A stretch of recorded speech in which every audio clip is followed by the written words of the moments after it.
ICP pensions పై అబద్ధపు ప్రచారం చేస్తుందని విశాఖ టీడీపీ ఎంపీ అభ్యర్థి భరత్ అన్నారు. ఎన్నికల కమిషన్ ఆదేశాలను విపక్షాల మీద నెట్టి లబ్ధి పొందాలని చూస్తున్నారని మండిపడ్డారు.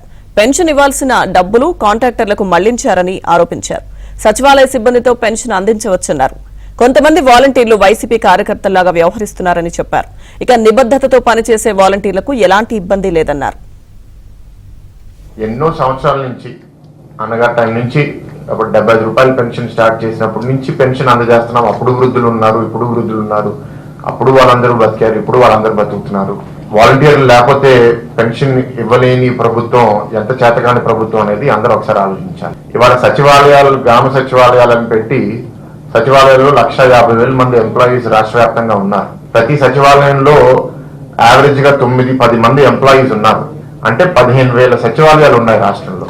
ఒక పెన్షన్ వృద్ధులు 60 ఏళ్ళు దాటిన వాళ్ళు ఆ సచివాలయం పరిధిలో ఎంతమంది ఉంటారండి? 150-200 మంది ఉంటారు. 10 మంది ఎంప్లాయీస్ వెళ్ళి ఇవ్వాలి అంటే ఎంతసేపు పడుతుందండి? ఒక్కొక్కరిద్దరు ఇవ్వడానికి గంట కూడా పట్టదు. వీళ్ళకి డబ్బులు లేవు అనేది ఇదే దానికి నిదర్శనం.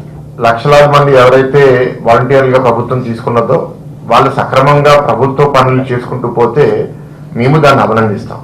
వాళ్ళలో ఎవరైతే కార్యకర్తలకు పనిచేస్తున్నారో రైట్ఫుల్ గా అక్కడ ఎవరన్నా వాళ్ళు రిజైన్ చేయడమో లేకపోతే వాళ్ళని కొందరిని సస్పెండ్ చేయడమో అనేది ఆ ఈసీ చేస్తుంది. ఎక్కడైనా సరే అంతే కదా.